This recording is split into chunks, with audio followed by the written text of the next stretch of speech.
तो बेटा हम लोग जो है जैसे लास्ट क्लास में ये पढ़ रहे थे बेटा, डोमेन वगैरह पढ़ रहे थे फंक्शन का। ठीक है बेटा, फंक्शन के डोमेन में क्या था कि कोई भी फंक्शन एक्स की जो पॉसिबल वैल्यूज़ को एज इनपुट ले सकता है, मतलब किसी भी फंक्शन एफ एक्स में एक्स की जो भी पॉसिबल वैल्यूज़ हम इनपुट दे सकते हैं बेटा, वही क्या है, हमारा डोमेन है।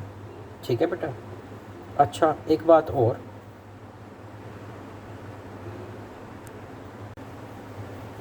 एक बेटा मैं दूसरी बात यहाँ पर जो है वो बोलना चाहूँ कि जैसे हमारे पास कोई फंक्शन है ना, जैसे एक मैं एग्जांपल लेता हूँ। मान लीजिए मैंने बोला बेटा कि find domain of f x equal to find domain of f x equal to root x plus one into root x minus one. ठीक है बेटा। तो अगर मैंने बोला कि ये बेटा कोई हमारे पास एक फंक्शन है, इसका जो है आप डोमेन बताइए, तो देखिए मैं ये बोलूँगा कि बेटा जब भी डोमेन फाइंड करना हो किसी फंक्शन का, तो बेटा उससे पहले आप सिंप्लीफाई मत कर देना इसको, फंक्शन को। फिर से सुनिए, जब किसी फंक्शन का डोमेन फाइंड करना हो तो बेटा उससे पहले आप सिंप्लीफाई मत कर देना। डोमेन हमेशा बिना सिंप्लीफाई किए ही फाइंड किया जाता है। जैसे बेटा हमारे पास जो है अभी कुछ बच्चे ऐसे कर सकते थे, कुछ बच्चे क्या कर सकते थे कि sir root x plus one root x minus one, तो क्या हो गया, रूट के अंदर एक्स स्क्वायर माइनस वन। तो सर ये फंक्शन तो ऐसा है, और अगर मैं इसका डोमेन निकालने जाऊँ तो मुझे स्क्वायर रूट दिख रहा है, तो स्क्वायर रूट के अंदर वाले को greater than equal to zero करेंगे, ये x minus one into x plus one greater than equal to zero दिखेगा। Finally x belongs to minus infinity से माइनस वन यूनियन वन से इन्फिनिटी हो जाएगा। ठीक है बेटा, कि ये हमारा क्या हो गया भैया, कि ये हमारा डोमेन हो गया। तो बेटा ऐसे दिख रहा था ये, ठीक है, ये हमारे पास जो है वो ऐसे दिख रहा था। तो लेकिन ये गलत है बेटा, ये गलत है। हमारे पास जो है जब भी हम डोमेन निकालते हैं तो उससे पहले सिंप्लीफाई नहीं करना भैया। इनको जैसे इनको मल्टीप्लाई किया तब ये आया ना, इनको मल्टीप्लाई नहीं करना बेटा। डोमेन उस टाइम पर निकालते हैं एकदम बिना सिंप्लीफाई किए, एकदम बिना सिंप्लीफाई किए। ठीक है बेटा। तो एक इस बिना सिंप्लीफाई किए करेंगे तो देखो एक स्क्वायर रूट ये है, एक स्क्वायर रूट ये है, और हर एक स्क्वायर रूट के लिए क्या करना पड़ता है, उसके अंदर वाले को greater than equal to zero कराना पड़ता है। और तो बेटा कुछ दिख नहीं रहा, चलिए सॉल्व करते हैं। ये हो गया x greater than equal to one, ये क्या हो गया x greater than equal to minus one. बेटा दोनों का जो है आप इंटरसेक्शन लीजिए, आप दोनों का इंटरसेक्शन लीजिए। तो एक माइनस एक से बड़ा, इसने बोला एक से बड़ा, दोनों का कॉमन क्या हो गया, एक्स बिलोंग्स टू एक से इन्फिनिटी। तो बेटा ये ही क्या हो गया, हमारा डोमेन हो गया एक से इन्फिनिटी। जबकि अगर सिंप्लीफाई कर देते तो हमारा डोमेन क्या था, एक से इन्फिनिटी और साथ में माइनस इन्फिनिटी से माइनस वन। तो बेटा डिफरेंस आ गया। तो ये वाला मेथड सही है, ये गलत है। तो भैया ध्यान रखें, डोमेन से पहले सिंप्लीफाई ना करें। जब भी डोमेन फाइंड करना हो तो जैसा भी आपको क्वेश्चन लिख के दिया है उसमें आप डायरेक्टली भिड़ जाएँ। ठीक है, जहाँ स्क्वायर रूट दिख रहा है उसकी कंडीशन, लॉग दिख रहा है लॉग की कंडीशन।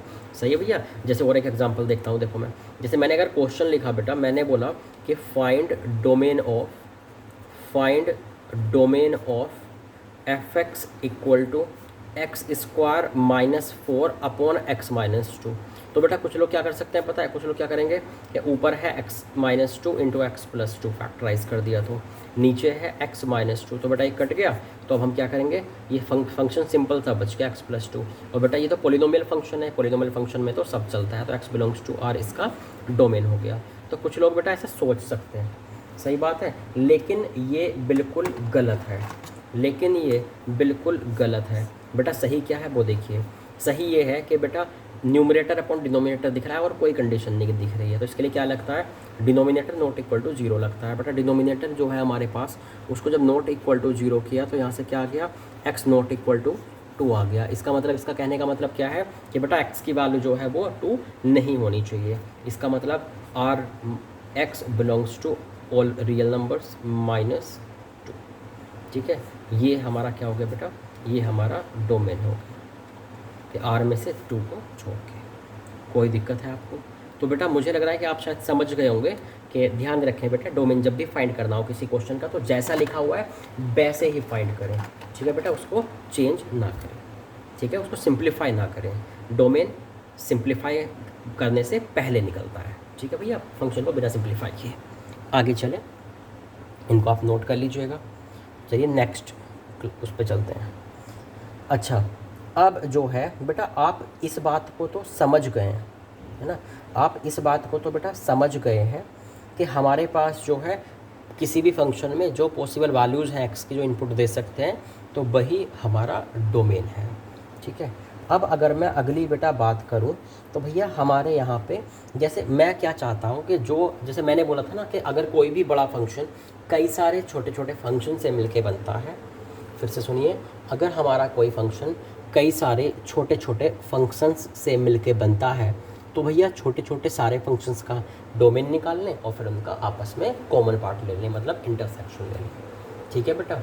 तो इसका मतलब हमें छोटे छोटे फंक्शन का बेटा डायरेक्टली पता होना चाहिए कि उनका डोमेन क्या होता है। तो उसको मैं जो हूँ यहाँ पर बेटा आपको थोड़ा एक्सप्लेन कर रहा हूँ, है ना, एक एक करके जो भी स्पेशल टाइप के हमारे छोटे छोटे फंक्शंस हैं। तो जैसे मतलब यहाँ मैं कर रहा हूँ स्पेशल टाइप के फंक्शंस।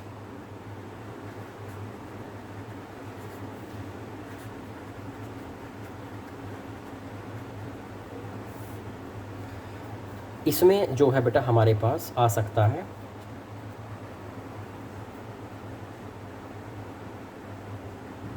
जैसे अगर मैं बात करूं बेटा पोलिनोमियल फंक्शन, पोलिनोमियल फंक्शन, ठीक है। अच्छा मैं एक बात और भी बेटा आपको जो है वो बता दूं, इसमें फंक्शन वगैरह के केस, इसमें डोमेन और रेंज भी बेटा, रेंज आप जानते हैं या रेंज मैं बता देता हूँ। देखिए किसी भी कोई भी अगर फंक्शन है, कोई भी अगर फंक्शन है उसमें आप एक्स की जो जो वैल्यू इनपुट दे सकते हैं वो डोमेन है, ठीक है। जैसे मतलब मैं बोलना चाहूँगा डोमेन क्या है भैया, set of all possible values of x. और बेटा रेंज की अगर मैं बात करूं तो ये है set of all possible values of Y.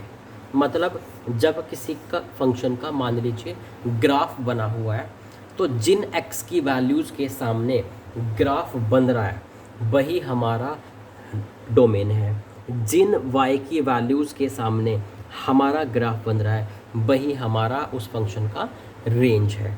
जैसे अगर मैंने जो है बेटा मैं पोलिनोमियल फंक्शंस की बात करूं तो पोलिनोमियल फंक्शन जब भी लिखे होते हैं उसमें एक्स की कुछ भी वैल्यू चल जाती है, उसमें एक्स की कुछ भी वैल्यू चल सकती है। तो एक्स की हम ऑल रियल वैल्यूज रख सकते हैं किसी भी पोलिनोमियल में।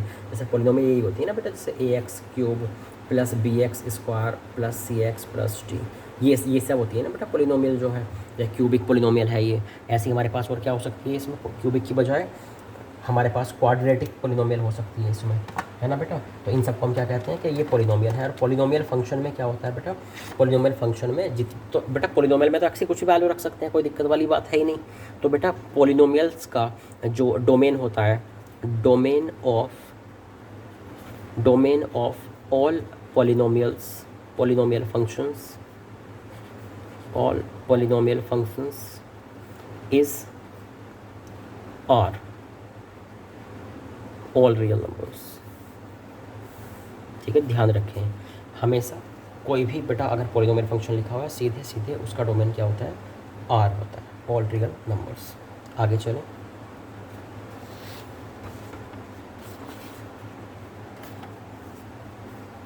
पोलिनोमियल फंक्शंस के बारे में जब हम डोमेन और रेंज की बात करने ही लग गए हैं, है ना, तो ये भी देख लेते हैं कि उसका फंक्शन का रेंज क्या होता है। रेंज क्या है, वाई की जिन वैल्यूज़ के सामने उसका ग्राफ बनता है।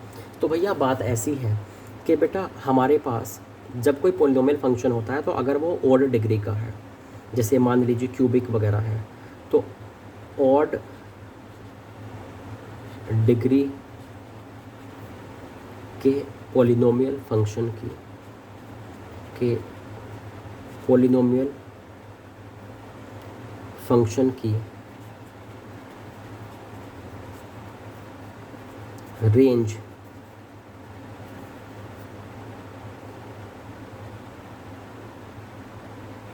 आर होती है।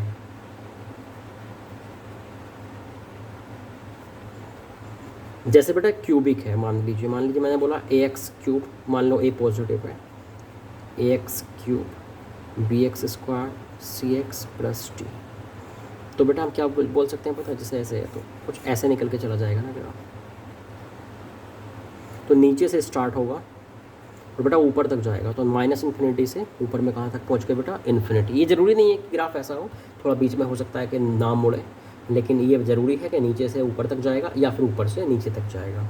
ठीक है बेटा, इसका एग्जैक्ट ग्राफ हम लोग आगे देखेंगे बेटा, कॉन्टिन्यूटी डिफरेंशिएबिलिटी वगैरह में हमारा यूज़ होगा। फिलहाल तो ये देखिए कि ओड डिग्री वाले पॉलिनोमियल्स की रेंज हमेशा नीचे से ऊपर तक, बाई की नीचे से ऊपर तक वैल्यू सारी कवर करता है ये, और एक्स में इधर से इधर तक सब बनता है ये। तो बेटा पॉलिनोमियल फंक्शन का डोमेन तो देख ही लिया था कि ऑल रियल नंबर्स होता है, आर होता है। रेंज भी ऑड डिग्री वाली रेंज आर होती है, जबकि इवन डिग्री वाली रेंज आर नहीं होती है। इवन डिग्री के पॉलिनोमियल फंक्शन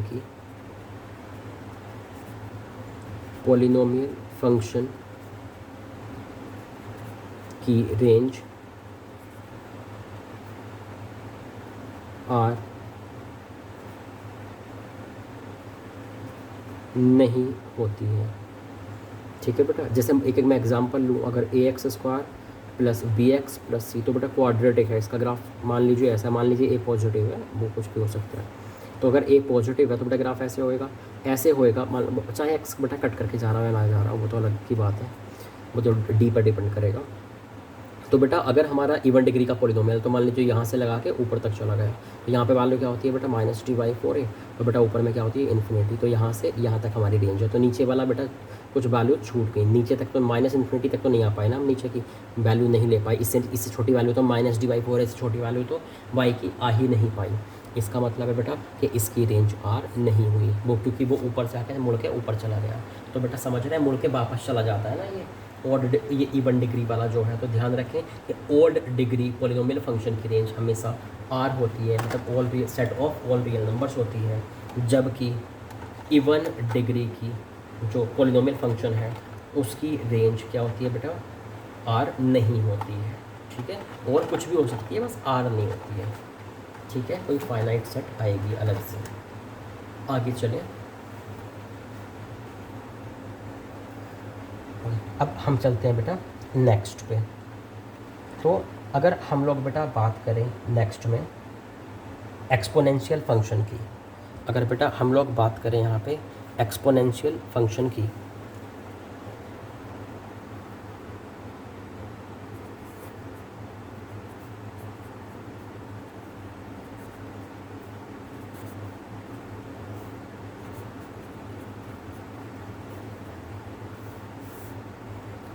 एक्सपोनेंशियल फंक्शन, तो बेटा बात ऐसी है कि एक्सपोनेंशियल फंक्शन जो होता है वो किसे कहते हैं बेटा, y इक्वल टू या एफ एक्स इक्वल टू ए की पावर एक्स जो होता है, या फिर हो सकता है कोई y इक्वल टू ए की पावर एक्स भी बोलते हैं, लेकिन डिफ़ॉल्ट तो ए की पावर एक्स ही है ना, ए की जगह बस ई आ गया है।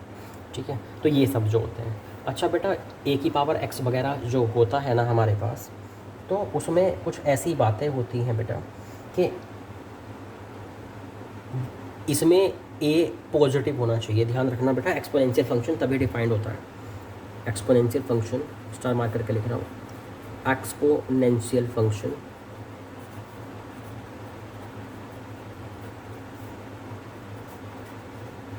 Is defined only if A greater than 0। ठीक है बेटा, ए कोई पॉजिटिव होता है तो ही ये डिफाइन होता है, तो कोई दिक्कत है इसमें। अच्छा, अब दूसरी बात पे बेटा हम लोग जो है वो आते हैं। बेटा इसका अगर हम ग्राफ देखते हैं ना ए की पावर एक्स का, तो ग्राफ बनता है इसका ऐसा, अगर ए 1 से बड़ा है, और बेटा इसका ग्राफ बनता है ऐसा घटता हुआ।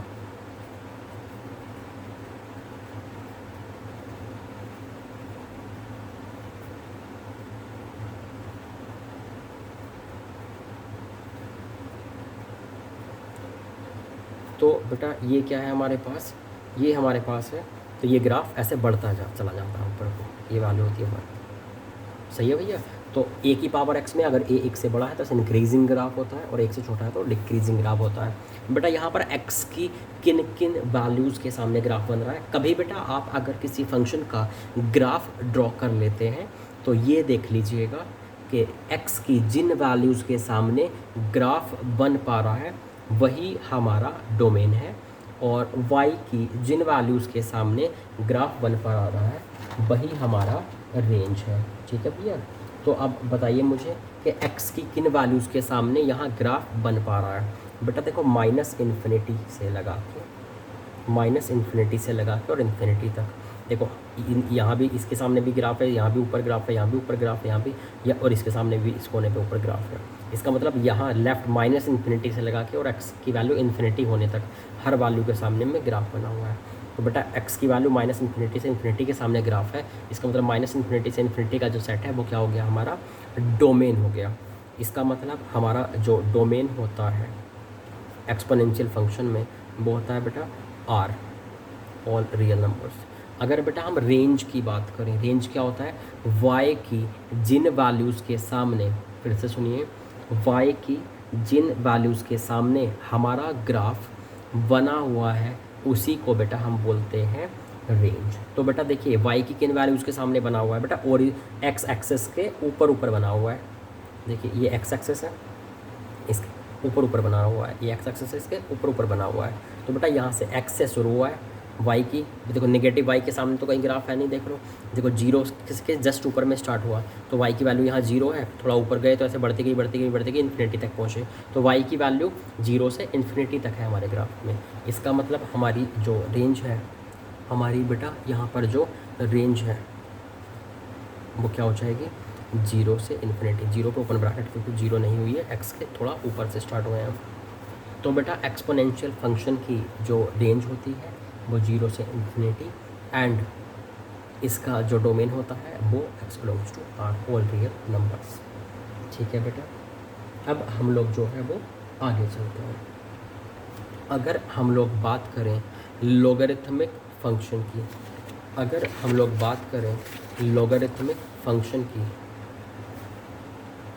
मतलब सीधे सीधे लॉग की,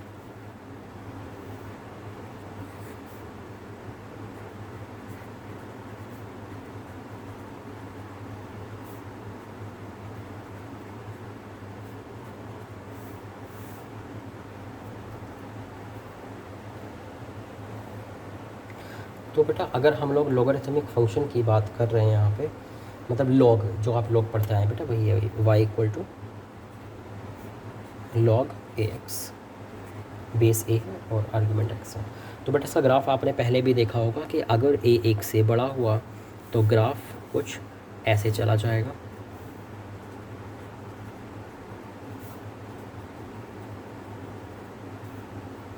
और बेटा अगर हमारे पास बेस एक से छोटा हुआ, ऑफ कोर्स पॉजिटिव तो रहेगा ही, तो बेटा ये मतलब जीरो से अगर वन हुआ बेस तो ग्राफ ऐसे डिक्रीजिंग जाएगा।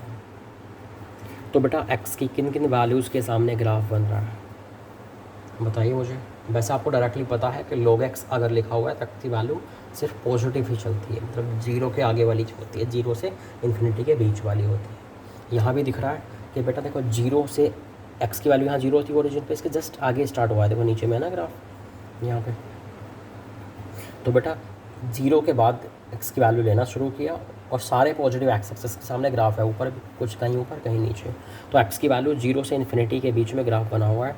इसका मतलब बेटा हमारा जो डोमेन है वो है ऑल रियल नंबर, अच्छा सॉरी पॉजिटिव में बना हुआ है ना सिर्फ, तो ये है बेटा जीरो से इन्फिनिटी, या फिर से क्या बोल सकते हैं r plus positive real numbers.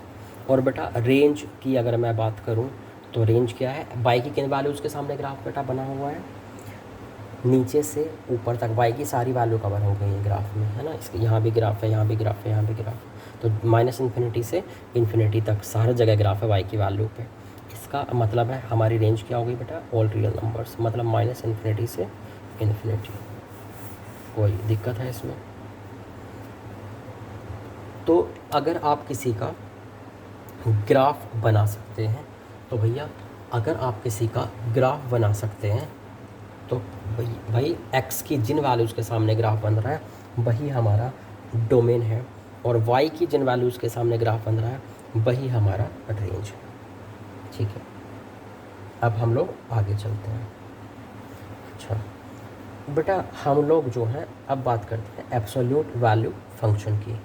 Next हम लोग हेडिंग डालने जा रहे हैं एब्सोल्यूट वैल्यू फंक्शन।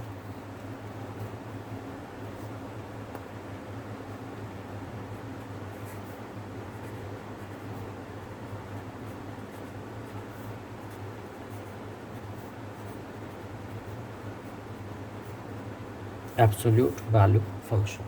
ठीक है बेटा, एब्सोल्यूट वैल्यू फंक्शन पता है किसे कहते हैं? आपने मॉडुलस का नाम सुना है? वही है बेटा absolute value function, modulus. Modulus बोलो या एब्सोल्यूट वैल्यू फंक्शन बोलो, या फिर हो सकता है कोई शॉर्ट में मॉड बोल दे। बेटा ध्यान रखना वो सब एक ही बात है। ठीक है, कोई दिक्कत है इसमें? ओके, तो भैया यहाँ पर जो है हमारे पास, अगर मैं मॉडुलस की बात करूँ, बिल्कुल बेटा ये वही बात चल रही है जैसे ऐसे ये इस तरह से। तो आप बेसिक बातें जानते हैं कि जैसे कि अगर मोड एक्स इक्वल टू जो है हमारे पास, अगर mod x equal to a है तो भैया x equal to plus minus a. ये सब बातें बेटा मैंने आपको जो है वो उसमें बताई हुई है 11th क्लास में मॉडुलस की, है ना। मैंने आपको ये बेटा और ग्राफ चैप्टर में मैंने आपको बताया हुआ है कि पूरे फंक्शन एफ एक्स पे मोड लग जाए तो ग्राफ में क्या चेंज होता है, सिर्फ एक्स पर मोड लगे तो क्या चेंज होता है, सिर्फ वाई पे मोड लगे तो क्या चेंज होता है। ठीक है बेटा, ये मैंने आपको पहले से बताया हुआ है। यहाँ पर फ़िलहाल मैं आपको बस इतना बताना चाहूँगा कि कुछ उसमें स्पेशल चीज़ें भी हमारे पास हैं, कुछ स्पेशल फॉर्मूला टाइप के भी हमारे पास हैं। कि मैं यहाँ बताना चाहूँगा कि अगर कभी भी दो जगह मोड लिखा हो और इक्वल टू में उनके सम का मोड लिखा हो तो इसका मतलब है कि भैया x और y का product greater than equal to 0 है। दूसरी बात, अगर कभी भी बेटा दो के डिफरेंस इधर लिखा हुआ हो, अगर बेटा या फिर मैं बोलना चाहूँगा अगर दो का मोड प्लस में लिखा हुआ हो इक्वल टू उनके डिफरेंस का मोड लिखा हुआ हो तो इसका मतलब है कि x y less than equal to 0 है। ठीक है भैया, इस बात का जो है आप वो ध्यान रखना। कोई दिक्कत है इसमें कि अगर दो मोड का सम इक्वल टू एक्स, मतलब mod x plus mod y, x plus y के मोड के इक्वल हो तो एक्स इंटू वाई पॉजिटिव होते हैं, मतलब एक्स और वाई का साइन सेम होता है, इसलिए तो product greater than equal to 0 आया। और बेटा दूसरी बात क्या है कि अगर mod x plus mod y जो है वो अपने डिफरेंस के मोड के इक्वल हो तो एक्स वाई का साइन मतलब डिफरेंट होता है, मतलब x into y less than equal to 0 होता है। ठीक है,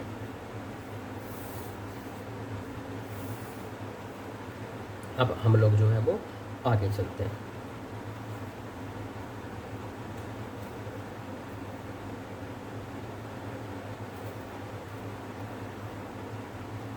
इस पर बेटा कुछ क्वेश्चंस करके देखते हैं, है ना। जैसे पता है जब भी किसी क्वेश्चन में ऐसे आता है ना कि दो जगह मोड का सम आ गया और इक्वल टू में किसी का मोड आ गया, तो पता है कोशिश करना बेटा कि इसमें कोई कंडीशन लगाने की, मतलब कोशिश करना आप। जैसे मान लीजिए मेरे पास क्वेश्चन लिखा गया कि find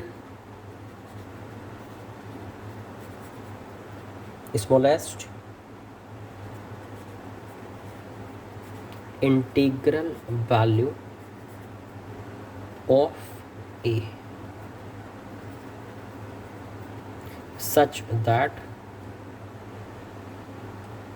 x plus a minus 3 का mod plus x minus 2a का mod equal to 2x minus a minus 3 is true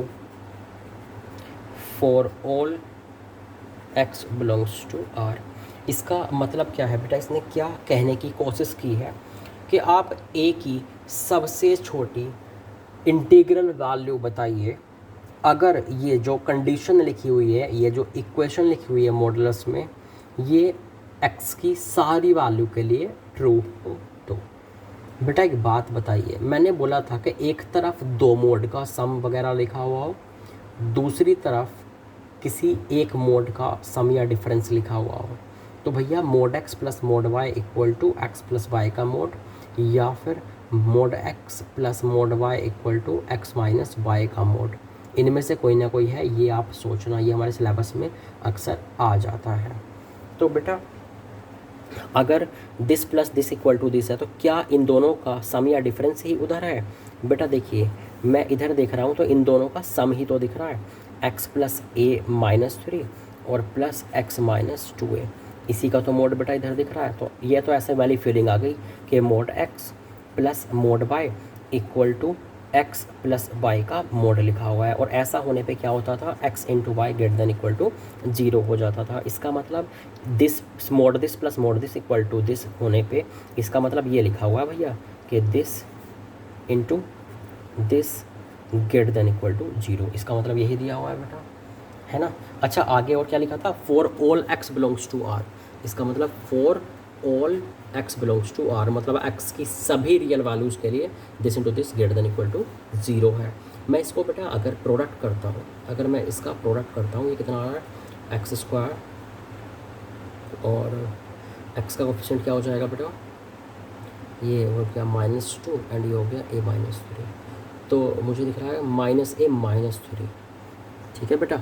अच्छा और आगे चलते हैं, अगर मैं इसका प्रोडक्ट करूँ, ये हो गया -2a into a-3 greater than equal to 0, ठीक है। तो बेटा यहाँ पर जो है हमारे पास, यहाँ पर this is greater than equal to 0 for all x belongs to r, ठीक है, ये ऐसा दिया हुआ है ना। तो अगर हमारे पास जो है बेटा, अगर हमारे पास ये एक क्वाड्रेटिक को ग्रेटर देन इक्वल टू 0 बोल रहा है for x belongs to r, इसका मतलब इसने कहने की कोशिश की है बेटा, ऐसे क्वेश्चन क्वाड्रेटिक में आते थे, इसने कहने की कोशिश की है कि ये क्वाड्रेटिक हमेशा 0 या 0 से बड़ी है, मतलब x की सारी रियल वैल्यूज़ के लिए ये क्वाड्रेटिक 0 या 0 से बड़ी है, ठीक है बेटा।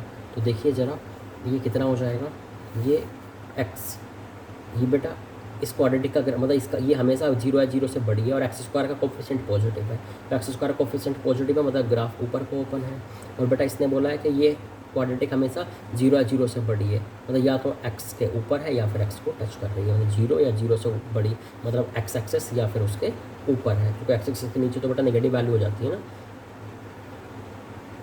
और इससे यदि 0 या 0 से बड़ी मतलब पॉजिटिव वैल्यू, ठीक है। तो बेटा क्वाड्रेटिक या तो ऐसा है या फिर ऐसा है, इसका मतलब क्या हो गया, या तो d इक्वल टू 0 है या फिर d लेस देन 0 है। तो बेटा इसका ज़रा d less than equal to 0 करिए, अगर आपने इसका d less than equal to 0 किया तो मतलब b स्क्वायर माइनस 4ac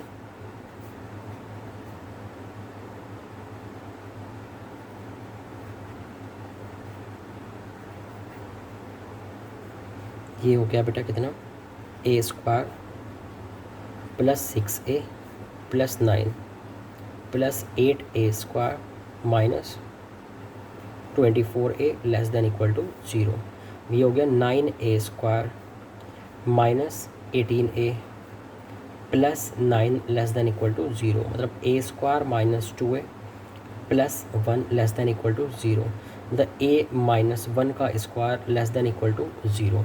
बेटा एक बात बताइए, ये a माइनस 1 का स्क्वायर क्या कभी मतलब मुझे एक ही वो वैल्यू चाहिए जो इसको सेटिस्फाई करे। बेटा ये एक स्क्वायर है, ये कभी नेगेटिव तो हो नहीं सकता, 0 छोटा तो हो नहीं सकता, हाँ 0 के इक्वल हो सकता है, वो भी किस पे, इक्वल टू 1 पे। तो मतलब ये है कि a इक्वल टू क्या हो गया बेटा 1, सिर्फ एक हमारा आंसर वैल्यू बची, ठीक है, सिर्फ एक आंसर बचा। इसने क्या बोला था बेटा क्वेश्चन में, इसने बोला था कि find smallest integral value of a। बेटा एक ही तो वैल्यू है, एक ही, जब वैल्यू ही एक है तो भैया सबसे छोटी भी उनमें वही है आंसर में, सबसे बड़ी भी वही है, इसका मतलब बेटा आंसर इज़ 1, ठीक है। अब हम लोग क्या आगे चल सकते हैं, नेक्स्ट क्वेश्चन देखते हैं बेटा हम लोग, ठीक है। अच्छा बेटा मॉडुलस का जो मैंने ट्रांसफॉर्मेशन बताया था कि मॉडुलस वगैरह लगाने पर क्या होता है, वो आपको शायद ध्यान होगा। मेरा मतलब ये है बेटा कि जैसे अगर पूरे फंक्शन पे मोड लगा दें तो क्या आगे होता था ग्राफ में, बेटा एक्स पर मोड लगाएं तो क्या होता था ग्राफ में, बेटा अगर सिर्फ वाई पे मोड लगाएं तो क्या होता था ग्राफ में, मैं उसकी बात कर रहा हूँ। ठीक है, अच्छा तो यहाँ पर हमारे पास जो है बेटा, जैसे उसका यूज़ कहाँ होगा, बड़ा अच्छा वो दिखाता हूँ मैं, ग्राफ का यूज़ यहाँ पर मैं दिखाता हूँ बेटा। जैसे एक ध्यान रखें कि अगर मैं, ये एक जनरल कॉन्सेप्ट है बेटा, कि अगर कभी हम लोगों से बोल दिया जाए, जैसे मान लीजिए कभी अगर मुझसे बोल दिया जाए कि find number of solution, find number of solution of equation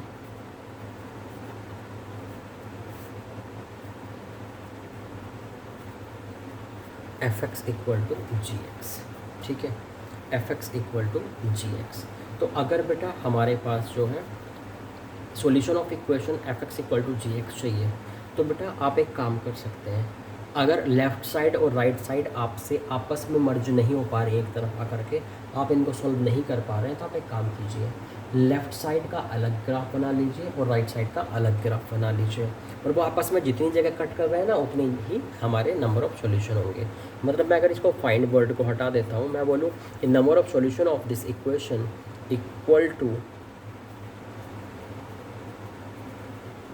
number of points, number of intersection points, number of intersection points of graph y equal to fx and y equal to gx। ठीक है भैया, कोई दिक्कत है इसमें? मतलब number of solution जो होंगे इस इक्वेशन के fx equal to g x के, वो कितने होंगे, equal to number of intersection points of graph y equal to f x and y equal to g x. मतलब अगर कभी भी left side equal to right side लिखी हो, उसके नंबर ऑफ सॉल्यूशन आपको चाहिए हो, तो आप एक काम करें, लेफ़्ट साइड का अलग ग्राफ बनाएं, राइट साइड का अलग ग्राफ बनाएं, और वो जितनी जगह आपस में कट करें उतने ही उसके सॉल्यूशन होते हैं। ठीक है भैया, आगे चलें। जैसे बेटा मैं अगर एक क्वेश्चन की बात करूं, जैसे मैंने अगर आपसे बोला, मान लीजिए मैंने अगर आपसे बोला बेटा कि find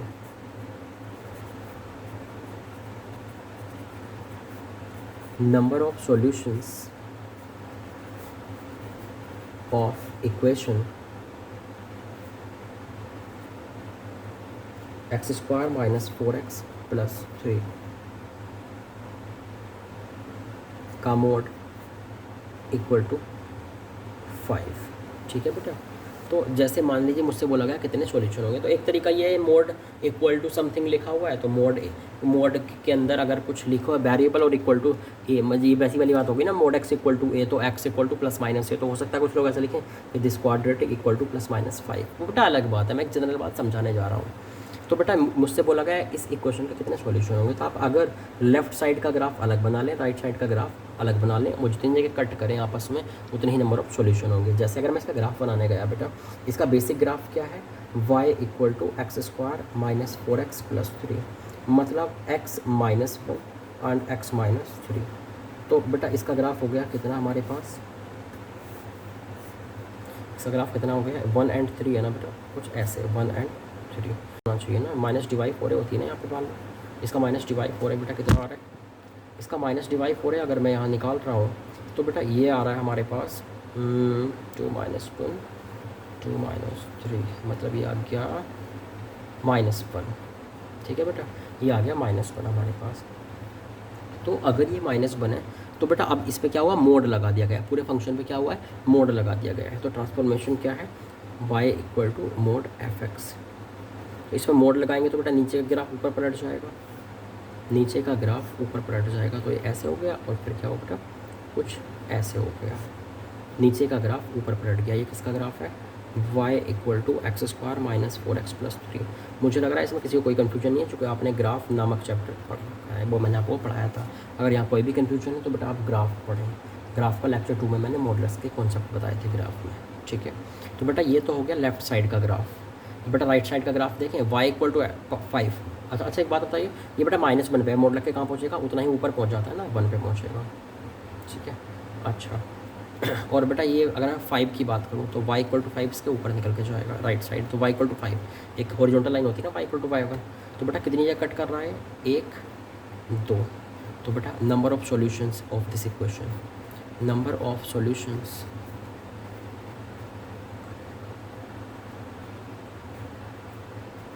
of this equation equal to 2। तो शायद आप समझ गए होंगे बेटा कि जब भी left side equal to right side दो ऐसे फंक्शन लिखे हो जो आपस में मर्ज ना हो पा रहे हो, तो बेटा दोनों साइड का आप अलग अलग ग्राफ बनाएं और आपस में वो जितनी जगह कट करें उसी को हम नंबर ऑफ सॉल्यूशन बोल देंगे। कोई दिक्कत है इसमें? ओके आगे चलते हैं बेटा, एक क्वेश्चन लिखते हैं, थोड़ा अच्छा सा क्वेश्चन है बेटा।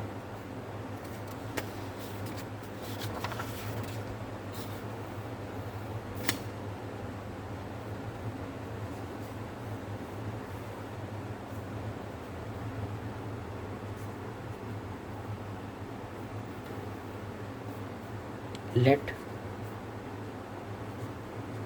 fx equal to x square -4x + 3 का मोड -2 का mode,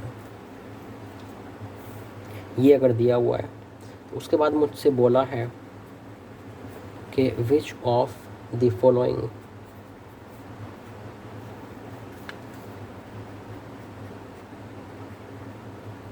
which of the following is or are correct, is or are correct। पहला क्या है बेटा, पहला मेरे पास ऑप्शन लिखा हुआ है, मल्टीपल करेक्ट क्वेश्चन है बेटा ये, fx equal to m has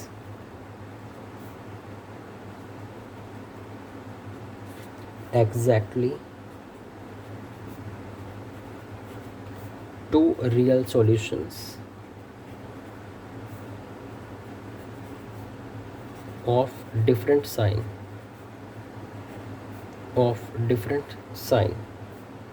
for all m greater than 2। और देखिए बेटा fx equal to m has exactly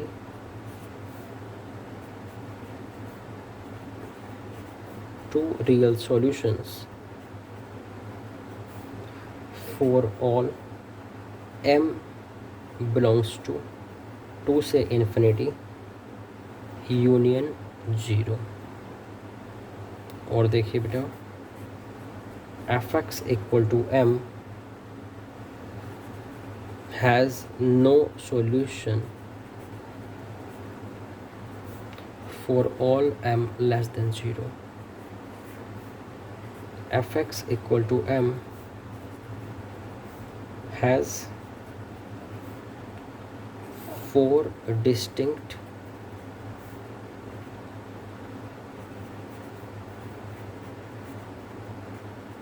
real solutions for all m belongs to 0 से। ठीक है बेटा, कोई दिक्कत है इसमें? ठीक है, अच्छा अब इसको जो है हम लोग बेटा आगे देखते हैं। ठीक है, तो यहाँ जो है बेटा हमारे पास कुछ ऐसा है कि जब हमें पता है कि किसी भी इक्वेशन के नंबर ऑफ़ सॉल्यूशन निकालने हो तो बेटा लेफ़्ट साइड का ग्राफ बनाए, राइट साइड का ग्राफ बनाए, और बेटा वो आपस में जितनी जगह कट कर रहा है उतने ही हमारे नंबर ऑफ़ सॉल्यूशन होते हैं। तो जैसे अगर मैं fx इक्वल टू m जो इक्वेशन है, जो ये आपको दिख रही है fx equal to m equation, अगर मैं इसके नंबर ऑफ़ रूट्स काउंट करने जाऊँ या नंबर ऑफ़ सॉल्यूशन काउंट करने जाऊँ तो मैं y इक्वल टू fx का अलग ग्राफ बनाऊँगा और y इक्वल टू m का अलग ग्राफ बनाऊँगा। वो आपस में जितनी जगह कट करेंगे उतने ही मेरे क्या होंगे बेटा, नंबर ऑफ़ सॉल्यूशंस होंगे। तो बेटा y इक्वल टू fx का आप ज़रा ग्राफ बनाइए, आप y इक्वल टू fx का ग्राफ बनाइए क्योंकि उसकी ज़रूरत पड़ने वाली है।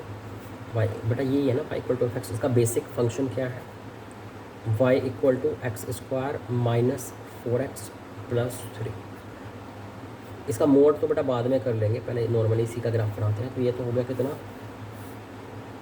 कुछ ऐसा, ये है -2, ये है बेटा 1, ये है 3 और ये है 3। बेटा इसके बाद क्या हुआ, इस पर मोड लगाया गया, तो y equal to mod fx, ये ट्रांसफॉर्मेशन है। तो ये कितना हो गया, y equal to x square minus 4x plus 3। मतलब ये हो गया बेटा, इस मोड लगा तो नीचे से क्या हो गया, ऊपर पलट गया। क्या हो गया बेटा, नीचे से ऊपर पलट गया ग्राफ 3। ये है बेटा 1 1 3। इसके बाद क्या हुआ बेटा, इसके बाद ट्रांसफॉर्म, इसमें से -2 हुआ है ना, तो मतलब y इक्वल टू fx -2, ये ट्रांसफॉर्मेशन है बेटा। -2 होगा तो नीचे की तरफ को चला जाएगा ना ग्राफ, 2 यूनिट नीचे खिसक जाएगा अगर पूरे फंक्शन में से माइनस हुआ है तो, है ना। अब हम किसका ग्राफ बना रहे हैं बेटा, x square minus 4x plus 3 का मोड -2 का। तो ये हो गया है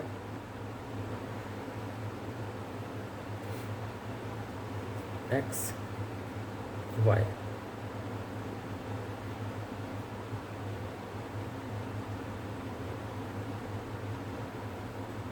ये कितना है बेटा, -2, ये है 1, ये है बेटा -2, ठीक है। ये तो ओरिजिन है ही बेटा। अब फिर से क्या हुआ है, इस पूरे पर मोड लगा दिया गया है। देखो यहाँ पे बेटा, पूरे पे अगर मोड है तो हमारा ट्रांसफॉर्मेशन क्या हुआ, y equal to mod fx। बेटा जब इस पर जो है मोड लगा तो कितना हो गया, नीचे से ऊपर पलट गया। नीचे से जब ऊपर पलटा ना बेटा, तो यहाँ तक तो ऐसे था, इसके बाद भी ऐसे करके हम पलटेंगे ना, तो ये पहले हुआ ऐसे, फिर ऐसे, फिर ऐसे और फिर ऐसे। बेटा ये जो है हमारे पास, ये पॉइंट तो 1 था, ये कहाँ पे था, ये वाला पॉइंट -1 पे, तो ये आएगा बेटा 1 के सामने। बेटा ये आएगा हमारे पास 2 के सामने, क्योंकि ये यहाँ पर -2 पे था। तो बेटा ये हमारा जो है वो इसका ग्राफ हो गया फाइनली इस फंक्शन का, लेफ़्ट साइड का, ठीक है। ये किसका ग्राफ है, y equal to x square minus 4x plus 3 का मोड -2 का मोड, ये इसका ग्राफ हो गया। ये तो बेटा हमारा लेफ्ट हैंड साइड था इस टाइम पे, ठीक है। अब हम लोग जो है स्टार्ट करते हैं कि नंबर ऑफ़ सॉल्यूशंस की बात करना। तो बेटा अगर हमारा ये ग्राफ है, अगर हमारा ये ग्राफ है बेटा, मैं पहले वाले अगर ऑप्शन की बात करूँ तो पहले ऑप्शन में क्या लिखा हुआ है, पहले ऑप्शन वालों ने लिखा है कि fx equal to m has 2 real solutions. तो fx इक्वल टू m के 2 रूट होंगे, fx इक्वल टू m के 2 रूट होंगे अगर हमारे पास m की वैल्यू कहाँ से कहाँ हो, 2 से बड़ी हो। बेटा एक बात बताइए, अगर m की वैल्यू 2 से बड़ी हुई तो y इक्वल टू m कहाँ बनेगा बेटा, y इक्वल टू fx तो बना हुआ है, y इक्वल टू fx जो है ये बेटा, y इक्वल टू fx तो ये बना हुआ है, ये रहा फाइनल ग्राफ। और बेटा y इक्वल टू m, मैंने बोला था ना fx इक्वल टू m के सॉल्यूशन कितने होंगे, जो fx का ग्राफ और y इक्वल टू m का ग्राफ आपस में जितनी जगह पर कट करेंगे। तो y इक्वल टू fx तो बेटा ये हो गया, और y इक्वल टू m क्या होगा, ये y इक्वल टू m की वैल्यू क्या दी है बेटा पहले ऑप्शन में कि m 2 से बड़ा है, m अगर 2 से बड़ा हुआ तो बेटा y इक्वल टू m इस 2 से ऊपर बनेगा, इस 2 से ऊपर बनेगा y इक्वल टू m। तो बेटा कितनी जगह कट कर रहा है ये ग्राफ, 1 2 जगह हमारे fx के ग्राफ को कट कर रहा है y इक्वल टू m। इसका मतलब क्या हुआ कि 2 सॉल्यूशन होंगे, तो इसका मतलब पहला वाला ऑप्शन सही लिखा हुआ है। समझ रहे हैं बेटा आप बात को, m 2 से बड़ा है तो मैंने y इक्वल टू m का ग्राफ बना के देख लिया, तो ये ऊपर जा रहा था। अब हम बात करते हैं बेटा नेक्स्ट की, ठीक है। तो सेकंड की अगर बेटा मैं बात करूँ, fx equal to m has exactly 2 real solutions, fx equal to m has exactly 2 real solutions for all m belongs to 2 से इन्फिनिटी, ठीक है। तो m की वैल्यू अगर 2 से इन्फिनिटी है या फिर 0 है, बेटा m की वैल्यू 2 से इन्फिनिटी में तो 2 से बड़ी, 2 से बड़ी के लिए तो अभी भी देखा है ना बेटा, 2 से बड़ी हुई तो 2 सॉल्यूशन होंगे, अभी अभी देखा पहले ऑप्शन में। अच्छा अगर m की वैल्यू 0 हुई तो मतलब y equal to 0, y equal to 0 कहाँ है बेटा, x axis y equal to 0, तो y इक्वल टू 0 तो ये हो गया बेटा। y इक्वल टू 0 लाइन कितनी कट कर रही है हमारे ग्राफ को, 2 जगह, एक यहाँ पर और एक यहाँ पर। y इक्वल टू 0 का मतलब एक्स एक्सिस, तो हमारे ग्राफ को 2 जगह मिलता है, मतलब 2 सॉल्यूशन होंगे। तो बेटा 2 से इन्फिनिटी में भी 2 सॉल्यूशन होंगे, ये हमने पहले वाले में फंक्शन में ही, पहले वाले ऑप्शन में भी देख लिया था। और बेटा अगर y इसकी जी वैल्यू m की वैल्यू 0 हो गई तो y इक्वल टू 0 का ग्राफ बनेगा। वो एक्स एक्सेस है वो भी दो जगह कट मार रहा है हमारे ग्राफ को, मतलब दो सॉल्यूशन होंगे इस केस में भी। अगर बेटा मैं तीसरे ऑप्शन की बात करूँ तो no solution for m less than 0। बेटा m अगर 0 से छोटा हुआ, मतलब m अगर नेगेटिव हुआ तो y इक्वल टू m का जब हम ग्राफ बनाएंगे, y इक्वल टू m का ग्राफ बनाएंगे वो बेटा ऐसे जाएगा। तो कितनी जगह कट कर रहा है बेटा, एफ एक्स को कट ही नहीं कर रहा है बेटा, चूँकि एफ एक्स एक्स एक्सिस के ऊपर है और बेटा वाई इक्वल टू एम इसके नीचे है। तो एम अगर हमारे पास जो है वो नेगेटिव हुआ तो बेटा एफ एक्स और एम आपस में कट नहीं करेंगे, मतलब f x equal to m के नो सॉल्यूशन होंगे। तो ये बिल्कुल सही बात है, सही बात है बेटा, ठीक है। अच्छा और आगे देखते हैं, f x equal to m has 4 distinct real solutions for all m belongs to 0 से 1। मतलब m अगर 0 से 1 के बीच में है तो इसके 4 सॉल्यूशन है। देख लेते हैं बेटा, अगर m 0 से 1 के बीच में है तो y इक्वल टू m यहाँ बनेगा, y इक्वल टू m यहाँ बनेगा बेटा उस केस में। y इक्वल टू m कितनी कट मार रहा है, 1 2 3 4, ठीक है बेटा। तो बेटा ये भी सही लिखा हुआ है। तो इसका मतलब ये हुआ बेटा हमारे पास कि हमारे पास जो है वो 4 ऑप्शन हो गए, 4 ऑप्शन करेक्ट हो गए, ठीक है। तो आप शायद समझने लग गए होंगे कि कभी भी f x equal to m भी है, कुछ भी हो सकता है बेटा, f x equal to g x भी हो सकता है। तो जब इनका कभी ग्राफ बनाना हो और इनके नंबर ऑफ सॉल्यूशन चाहिए हो तो लेफ्ट साइड का अलग ग्राफ बनाए, राइट साइड का अलग ग्राफ बनाए और फिर इनके नंबर ऑफ सॉल्यूशन आप काउंट कर लें। जितने का आपस में कट करें उतने ही हमारे सॉल्यूशन होंगे, ठीक है भैया। कोई दिक्कत है आपको, आगे चले। तो बेटा ये था हमारा कौन सा, मॉडुलस फंक्शन। मॉडुलस फंक्शन के बारे में मैं यहाँ ज़्यादा नहीं बताना चाहूँगा क्योंकि मैंने पहले ही आपको मॉडुलस पढ़ाया हुआ है 11th में, ठीक है। बाकी चीज़ें वहाँ पे यहाँ पे मैंने बस 2 बातें बताई, एक तो mod x plus mod y equal to x plus y का मोड हो जाए, या फिर mod x plus mod y equal to x minus y का मोड हो जाए, तब हमें क्या कंडीशन लगानी है। और दूसरा हमने ग्राफ में देखा कि ग्राफ को कैसे उसमें यूज़ करना है। अच्छा बेटा एक हमारे पास जो है होता है सिग्नम फंक्शन, एक हमारे पास होता है बेटा यहाँ पर सिग्नम फंक्शन। मैं यहाँ हेडिंग डाल देता हूँ,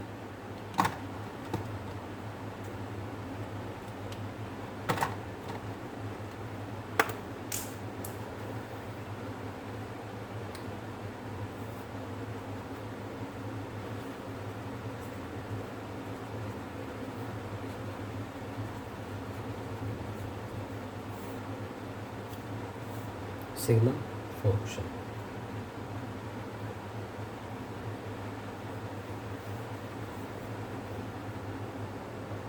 बट अगर हम सिग्नम फंक्शन की बात करें तो ये इसे हम ऐसे रिप्रेजेंट करते हैं, तो ऐसे दिखता है y equal to s g n bracket में x, y equal to signum x, ठीक है, ऐसा दिखता है।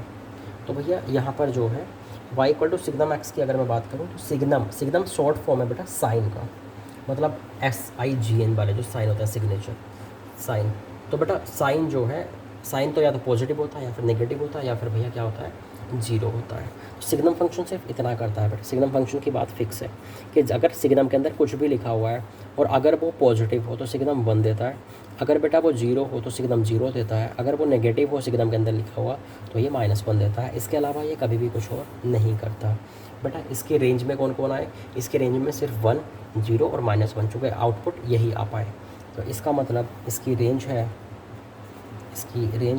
-1 0 एंड 1। इसका डोमेन क्या है बेटा, इसके अंदर कोई भी रियल नंबर चलेगा, R रेंज और डोमेन। बेटा अगर मैं इसका ग्राफ देखता हूँ, मान लीजिए ये है हमारे पास बेटा x एक्सिस, ये है हमारे पास y एक्सिस। बेटा अगर हमारी वैल्यू x की वैल्यू पॉजिटिव है, मतलब यहाँ से आगे की बात ये कर रहा है, तो भैया क्या वैल्यू होगी 1, तो 1 के सामने हम चलेंगे। बेटा अगर हमारे पास x की वैल्यू 0 है तो सिग्नम की वैल्यू भी 0 होगी, मतलब यहाँ पर ग्राफ रहेगा। अगर बेटा x की वैल्यू नेगेटिव है तो सिग्नम की वैल्यू -1 रहेगी, मतलब इधर ग्राफ रहेगा। तो बेटा ये तीन ही, मतलब ये कुछ टाइम -1 पे चला, कुछ टाइम 0 पे, कुछ टाइम 1 पे, तो तीन ही वैल्यू आउटपुट में आ पाए, ठीक है बेटा। कोई दिक्कत है इसमें? तो x की जिन वैल्यूज़ के सामने ग्राफ बने वो डोमेन, y की जिन वैल्यूज़ के सामने ग्राफ बने वो रेंज। यहाँ पे y की तीन ही वैल्यू के सामने ग्राफ बन रहा है, -1 0 एंड 1। तो सिग्नम x की जो मतलब रेंज है वो है -1 0 एंड 1, और बेटा डोमेन है ऑल रियल नंबर्स, जो कि इसके अंदर हम कुछ भी इनपुट दे सकते हैं। कोई दिक्कत? ओके, तो कभी भी बेटा अगर सिग्नम वाले को सिंप्लीफाई आपको करना होगा तो आप ऐसे कर सकते हैं। जैसे मान लीजिए कभी आपके पास लिखा हुआ है कि सिग्नम ई की पावर माइनस एक्स, तो बेटा आप जानते हैं ई की पावर कुछ समथिंग ऑलवेज पॉजिटिव देता है, तो बेटा हमेशा इसको 1 लिख सकते हैं। क्योंकि सिग्नम के अंदर का आपको पता चल जाना चाहिए कि ये निगेटिव है, पॉजिटिव है या फिर 0 है। आप उसी हिसाब से जो है वो सिंप्लीफाई कर सकते हैं बेटा। ठीक है, आगे चलते हैं। जैसे मान लीजिए आपको सिंप्लीफाई करना पड़े y equal to signum x square minus 1। ठीक है बेटा, अगर मान लीजिए आपको ये करना हो तो हमारे पास जो है ना बेटा, हम क्या करते हैं, हम ये देख लेते हैं कि सिग्नम के अंदर वाला कहाँ पॉजिटिव है, कहाँ नेगेटिव है और कहाँ पे 1 है। तो बेटा सिग्नम के अंदर वाले को का अगर मैंने ग्राफ बनाया y equal to x square minus 1 का, इसका फैक्टर भी कर सकता हूँ मैं x minus 1 into x plus 1, तो बेटा इसका ग्राफ ऐसा बनेगा -1 क्वाड्रेटिक ही तो है। तो बेटा -1 से पहले और 1 के बाद में ये पॉजिटिव वैल्यू दे रहा है, तो सिग्नम के अंदर वाला जो है वो बेटा -1 माइनस इन्फिनिटी से -1 के लिए क्या है बेटा, पॉजिटिव है तो 1 देगा। बेटा x बिलोंग्स टू -1 से 1 के लिए क्या है बेटा, निगेटिव है तो -1 देगा। x बिलोंग्स टू +1 से इन्फिनिटी के लिए क्या है, +1 से इन्फिनिटी, इतने इंटरवल में क्या है बेटा ये पॉजिटिव है 1 से आगे के लिए, तो बेटा क्या देगा 1 देगा। अच्छा, -1 एंड 1 इन 2 पॉइंट्स पर 1 -1 या फिर 1 इन पॉइंट्स पर क्या है बेटा, ये इसकी वैल्यू 0 है, एक्स एक्सेस पे है ना बेटा, तो 0 है, सिग्नम के अंदर जाएगा वो 0 होगा, तो बेटा इसका वैल्यू 0 आएगी। तो आप शायद समझ रहे होंगे कि बेटा आपको क्या करना होता है, ये पता करना होता है जब भी कोई सिग्नम के अंदर बेटा कोई भी फंक्शन लिखा हुआ हो तो ये देख लीजिए कि किन वैल्यूज़ पर वो पॉजिटिव है, सिग्नम के अंदर वाला लिखा हुआ, किन वैल्यूज़ पर वो नेगेटिव है एंड किन वैल्यूज़ पर बेटा वो 0 है। ठीक है, उसी हिसाब से आप जो है फिक्स कर लिया करें कि भैया ये जो है सिग्नम क्या देगा। अगर सिग्नम के अंदर लिखा हुआ जिस इंटरवल में पॉजिटिव हो उस इंटरवल में 1 आउटपुट देगा, जिस इंटरवल में वो 0 हो वो 0 आउटपुट देगा, जिस इंटरवल में सिग्नम के अंदर वाला नेगेटिव हो तो वो -1 इनपुट देगा, -1 आउटपुट देगा। ठीक है बेटा, समझ गए बात को, आगे चलते हैं।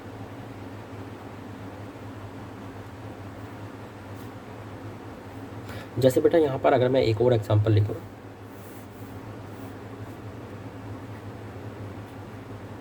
है ना, ये आपको आदत होनी चाहिए सिग्नम की। सिग्नम के अंदर मैंने लिखा ग्रेटेस्ट इंटीजर, उसके अंदर लिखा बेटा फ्रैक्शन, ऐसा कुछ। तो शायद मुझे लग रहा है कि अभी आपको इतना अंदाज़ा इसका होगा नहीं, बट आप जो है फिर मैं बता रहा हूँ एक बार, हो सकता है आपको कुछ 11th का याद आ जाए, मैंने वैसे पढ़ाया था थोड़ा सा रिलेशनल फंक्शन ग्रेट, ये इसका fraction part function and greatest integer function. बेटा फ्रैक्शन पार्ट फंक्शन जो है ये कहाँ से कहाँ की वैल्यू देता है, 0 से 1। ये फ्रैक्शनल पार्ट जो है बेटा ये वैल्यू देता है 0 से 1। बेटा ग्रेटेस्ट इंटीजर फंक्शन कहाँ से कहाँ की वैल्यू देता है, वो तो जस्ट छोटा इंटीजर। तो बेटा जब फ्रैक्शन की वैल्यू मतलब इसकी वैल्यू 0 से 1 के बीच में रहेगी तो ग्रेटेस्ट इंटीजर उससे जस्ट छोटा इंटीजर देगा, तो 0 से 1 की वैल्यू पर का ग्रेटेस्ट इंटीजर मतलब 0, तो इसकी वैल्यू बेटा सिग्नम के अंदर वाले की वैल्यू क्या हो गई है, 0 हो गई है बेटा, सिग्नम के अंदर वाले की वैल्यू 0 हो गई है, सिग्नम 0 इक्वल टू 0। तो बेटा ये हमारा जो है सिग्नम परमानेंटली 0 हो गया, पाई इक्वल टू 0। तो इस तरह आप सीधे सिंप्लीफाई कर सकते हैं सिग्नम को, बस ये देख लीजिए कि उसके अंदर वाला पॉजिटिव है, नेगेटिव है या फिर 0 है। कोई दिक्कत है बेटा इसमें? अच्छा, तो बेटा यहाँ से सिग्नम की मैं बात करूँ तो रेंज डोमेन आपको पता लग गया। ओके, आगे चलते हैं।